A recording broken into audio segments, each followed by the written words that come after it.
Hello everyone, how are you all? So moving to our next article today, that is the grouping of capacitors. So last time we have done about the capacitors, about the capacitance of a capacitor and the principle of the capacitor on which the capacitor depends. कौन से principle पे ये work करता है ये हमने कर लिया है.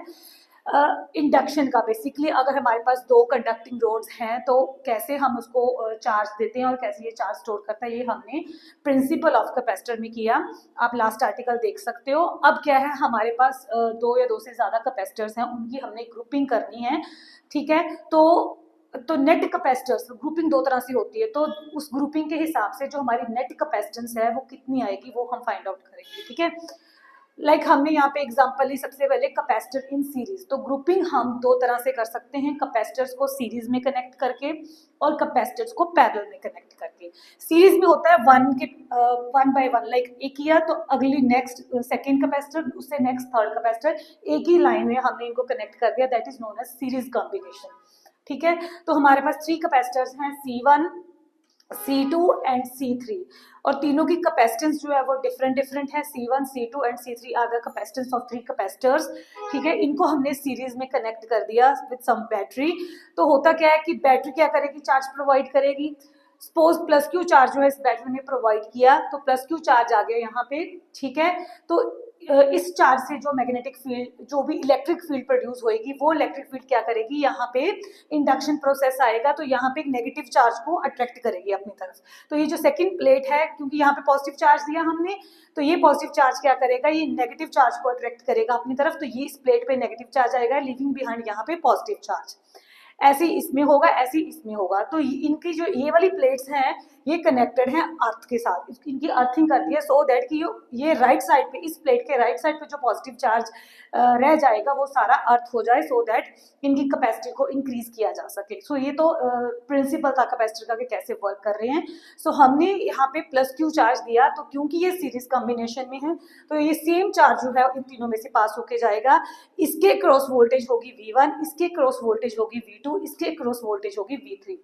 तो जो टोटल वोल्टेज है तीनों के क्रॉस वो कितनी हो जाएगी, V. सो इसकी मैथमेटिकल डेरिवेशन तो बहुत ही सिंपल है.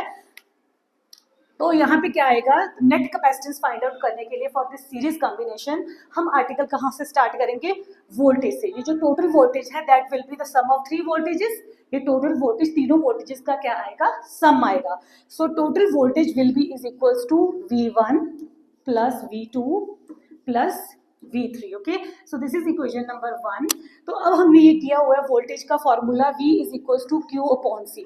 वैसे तो सबको याद होना चाहिए, अगर किसी को नहीं याद है तो ये हमने डिराइव किया था यहाँ से कि दैट चार्ज जो है वो डायरेक्टली डिपेंड करता है वोल्टेज के ऊपर. जितनी ज्यादा कोई बैटरी वोल्टेज प्रोवाइड करती है उतना चार्ज जो है वो क्या होता है, रिलीज होता है.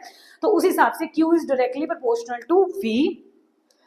और जब हम प्रोपोर्शनलिटी साइन हटाते हैं तो हमारे पास कोई ना कोई कांस्टेंट आता है, that is known as C. तो Q is equals to CV, तो V क्या आ जाएगा, Q अपॉन C. तो यहाँ से आता है formula V is equals to Q upon C. अगर V1 की वैल्यू फाइंड आउट करनी हो, अब चार्ज सेम है तीनों कैपेसिटर्स में से, वेरी क्या कर रहा है कैपेसिटेंस, तो C1 आ जाएगा. ऐसे ही V2 की वैल्यू क्या आ जाएगी, Q अपॉन C2. ऐसे ही V3 की वैल्यू क्या आ जाएगी, Q अपॉन C3. ठीक है, तो इनकी वैल्यूज हम इसमें पुट कर देंगे और ये जो टोटल वोल्टेज है इसकी वैल्यू क्या आएगी, V is equals to Q, क्योंकि टोटल चार्ज भी Q ही मिल रहा है, अपॉन जो तीनों का सीरीज कॉम्बिनेशन है उनकी net capacitance, that is CS which we want to find out. ठीक है, जिसको हम फाइंड आउट करना चाह रहे हैं. इन सभी की वैल्यू इक्वेशन 1 में पुट कर दो. इसकी वैल्यू पुट करेंगे Q upon CS.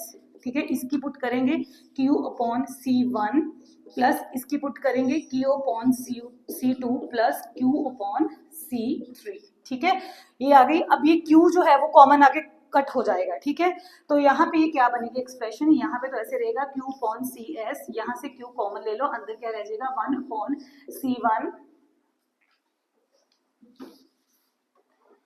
Plus 1 upon C2 plus 1 upon C3. ठीक है, तो ये जो Q है ये कैंसिल आउट हो जाएगा. तो हमारे पास जो सीरीज कॉम्बिनेशन में नेट रिजल्ट आएगा दैट विल बी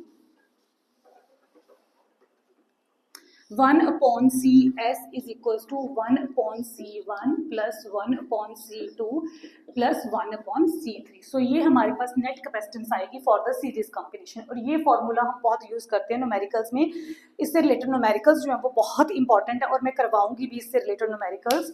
बहुत सारे हम डिफरेंट तरह के न्यूमेरिकल सर्किट बना के हम देखेंगे कि कई बार ऐसे न्यूमेरिकल्स होते हैं जिसमें सिर्फ सीरीज कॉम्बिनेशन बन रहा होता है, कई बार ऐसे न्यूमेरिकल्स होते हैं जिसमें सिर्फ पैरेलल कॉम्बिनेशन बन रहा होता है, कई बार सर्किट ऐसा आ जाता है जिसमें सीरीज और पैरेलल कॉम्बिनेशन दोनों कंबाइंड भी बन रहे होते हैं। वो आपने देखना होता है कि कहाँ पे सीरीज कनेक्शन है, कहाँ पे पैरेलल कनेक्शन है, ठीक है। उसकी हम प्रैक्टिस करेंगे बाद में। तो अगर कैपेसिटर्स हमारे पास सीरीज में लगे हुए हैं तो नेट कैपेसिटेंस जो आएगी वो ये आएगी। ऐसे ही डिपेंड करता है, 4 कैपेसिटर्स हैं, 5 कैपेसिटर्स हैं, अप टू nth कैपेसिटर, तो ये ऐसे ही ऐड ऑन होते जाएंगे, ठीक है।